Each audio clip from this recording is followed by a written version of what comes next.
Shumë e dashura zonja Fan, të nderuar anëtar të familjes Rugova, i nderuar president Sejdiu, të nderuar ministra, deputet, kryetar partive politike, kryetare Akademisë së Shkencave, kryetari Komunës së Prishtinës dhe shumë të dashur ju përfaqësues të gjitha institucioneve dhe bashkëpunëtor të presidentit ton historik, të nderuar të pranishëm dhe natyrisht shkëlqësi ambasador të vendeve mike.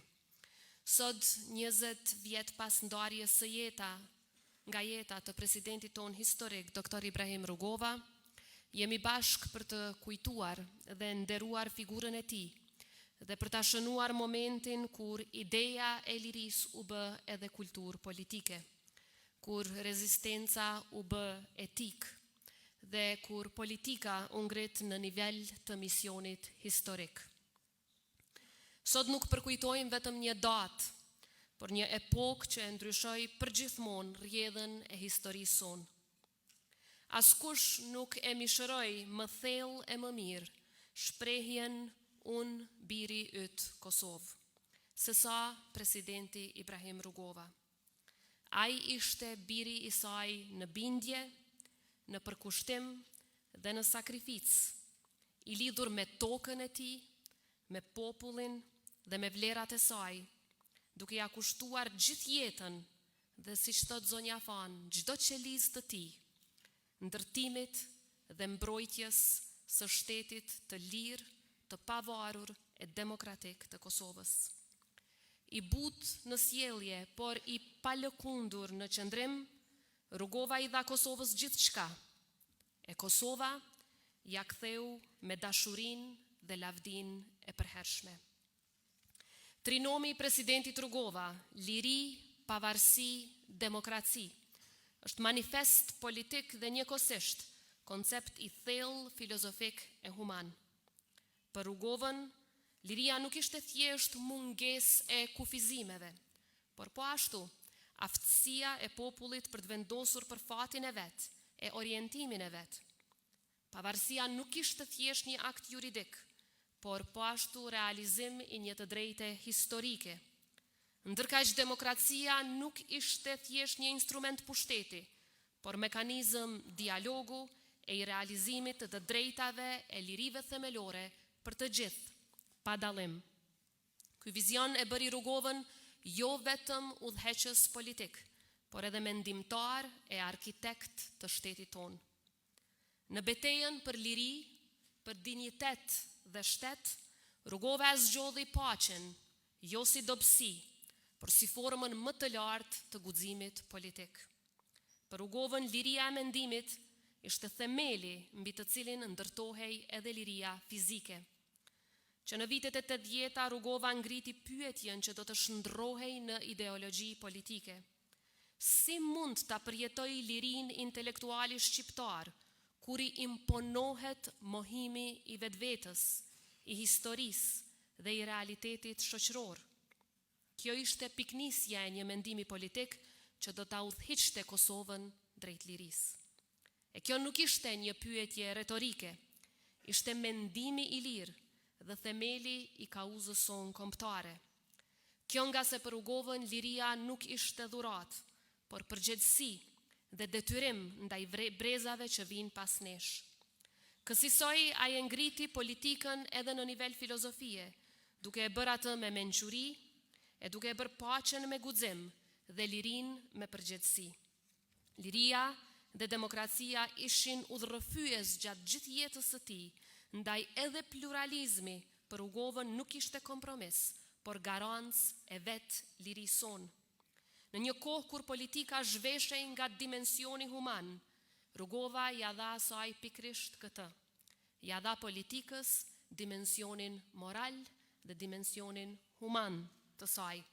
E shndroi politikën në shërbim, duke e afruar me vlerat më universale njerëzore, atë të dinjitetit, të respektit dhe të humanizmit. E nderuar familje Rugova, të nderuar të pranishëm.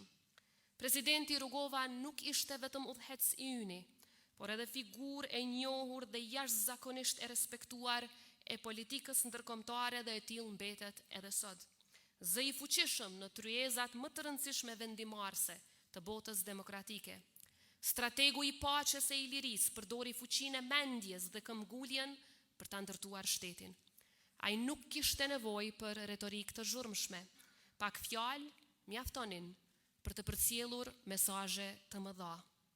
Që në fillesat e angazhimit të tij politik, presidenti Rugova e kuptoi se liria e Kosovës nuk ishte vetëm çështje e brendshme, por një kauzë që duhej spjeguar, mbrojtur dhe fituar në qendrat vendimarrëse të botës demokratike.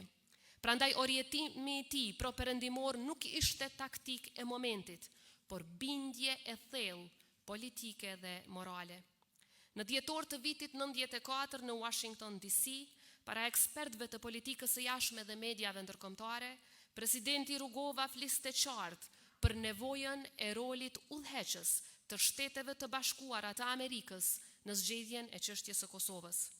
Ai e shihte Kosovën si një shtet të vogël, por me zë të rëndësishëm, shtet të hapur, demokratik dhe faktor stabiliteti me një vizion që e vendoste qartë vendin ton në familjen perëndimore të kombeve të lira.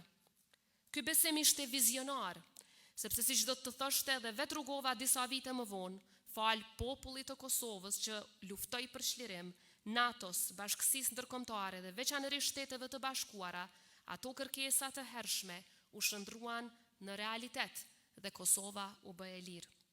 Edhe në fazat e mëvonshme të konsolidimit institucional, presidenti Rugova mbeti i njëjtë në orientim.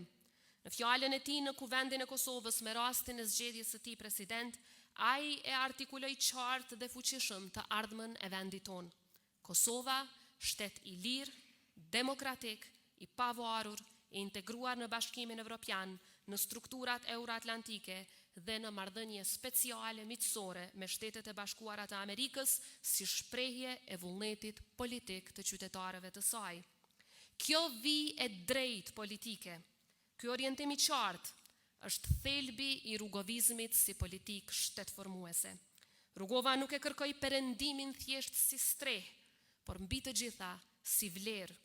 Nuk e pa Amerikën e Evropën si aleat rasti, por si partner strategjik e të përhershëm në ndërtimin dhe ruajtjen e paqes, demokracisë, lirisë dhe pavarësisë.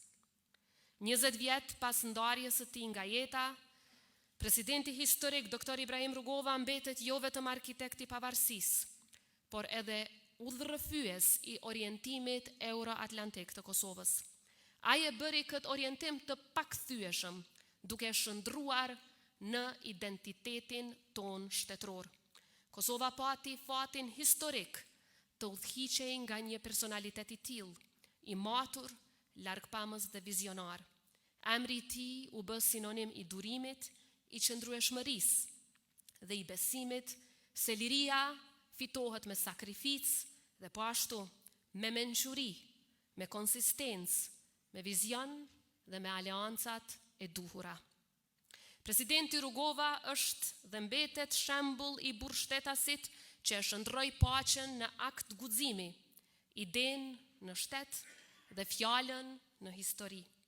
Ai nuk i përket vetëm kohës në të cilën jetoi, por historisë që vazhdon të ecë edhe sot me hapin e tij. Barrën e një populli të mohuar e barti mbi vete dhe e shndroi në vizione e shpresë, duke ndërtuar shtetin me besim të fortë në vlerat më sublime. Presidenti Rugova, siç thoshte Adze Plumi, ishte maj dijuni e maj urti i të gjithëve.